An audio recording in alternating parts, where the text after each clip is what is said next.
नमस्कार। अगर आपको महिला दिवस पर मंच संचालन की खूबसूरती से विस्तार से तैयार स्क्रिप्ट चाहिए तो दिए गए लिंक पर क्लिक करें। डेबिट कार्ड, क्रेडिट कार्ड या अन्य ऑनलाइन तरीके से दिया गया अमाउंट पे करके आसानी से स्क्रिप्ट डाउनलोड करें। धन्यवाद। लिंक इसी वीडियो की डिस्क्रिप्शन में दिया गया है। नमस्कार दोस्तों, 8 मार्च को महिला सशक्तिकरण दिवस है और इस दिवस पर आपने भाषण देना है, बेशक मंच संचालन करना है।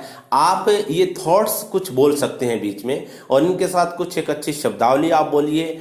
तो ये महान विचारकों के थॉट है, इनके साथ आपका भाषण या आपका मंच संचालन बहुत ही खूबसूरत होगा। एक इमेज रहती है संचालक की या बोलने वाले की कि ये इनको नॉलेज भी है। रविंद्रनाथ टैगोर ने एक बात कही है कि पवित्र नारी सृष्टिकर्ता की सर्वोत्तम कृति होती है, वह सृष्टि के संपूर्ण सौंदर्य को आत्मसात किए रहती है। और विवेकानंद जी ने जैसे बहुत ही जोरदार बात कही है कि स्त्रियों की अवस्था में सुधार न होने तक विश्व के कल्याण का कोई मार्ग नहीं। किसी पक्षी का एक पंख के सहारे उड़ना नितांत असंभव है। यानी कि जिस तरह से एक पक्षी को 2 पंख चाहिए, उसी तरह से इस सांसारिक जीवन में और इस सृष्टि में एक पुरुष और स्त्री दोनों का होना अनिवार्य है, तभी यह सृष्टि चलती है, इसका सौंदर्य बरकरार रहता है। क्योंकि नारी एक ऐसा फूल है जो छाया में भी सुगंध फैलाता है। पति के लिए त्याग, संतान के लिए ममता, दुनिया के लिए दया और जीव मात्र के लिए करुणा संजोने वाली नारी ही है। मोहम्मद अली जिन्ना ने एक बात कही है कि कोई भी मुल्क यश के शिखर तक तब तक नहीं पहुंच सकता जब तक उसकी महिलाएं कंधे से कंधा मिलाकर ना चलें। और आज ये संभव हुआ है कि भारतवर्ष में और विश्व में अनेक देशों में महिलाओं ने विशेष रूप से अपनी भागीदारी सुनिश्चित की है और अपने अदम्य साहस और अपनी नॉलेज, अपनी शिक्षा के आधार पर इन्होंने समाज में एक अहम योगदान दिया है। जेम्स थर्बर ने एक बात कही है कि जो एहसास करने की पावर है वो नारी में ज्यादा होती है, क्योंकि वो समझती ज्यादा है लेकिन बोलती बहुत कम है। महिलाएं पुरुषों से अधिक बुद्धिमान होती है क्योंकि वो जानती कम है और समझती ज्यादा है। और हमें इस चीज से शिक्षा लेनी चाहिए, उनके इस गुण से कि समझना हमें ज्यादा चाहिए, बोलना कम चाहिए और जानना भी कम हो जाए बेशक, लेकिन समझना यानी कि हमारी जो सेंसेशन पावर है वो बहुत ही स्ट्रांग होनी चाहिए।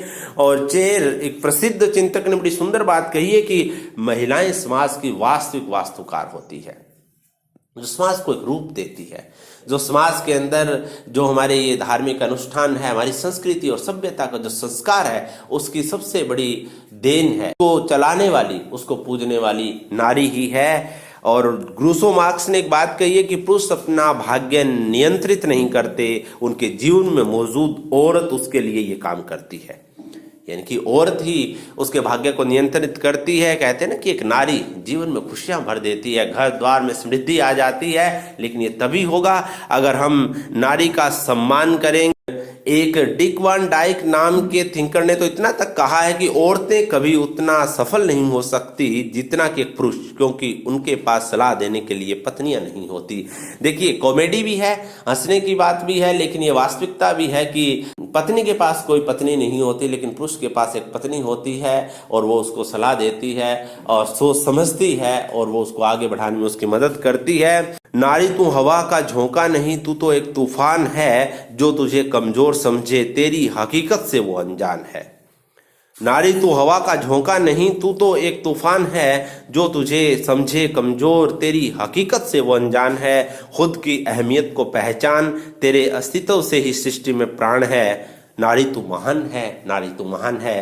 तो आप इसी तरह से सीखते रहिए इन थॉट्स को, इन शायरी को अपने भाषण में, अपने मंच संचालन में बोलिए, बहुत अच्छा होगा। इसके साथ 1-2 और बातें आप वर्तमान परिवेश की जोड़कर जैसे अपनी प्रस्तुति दीजिए।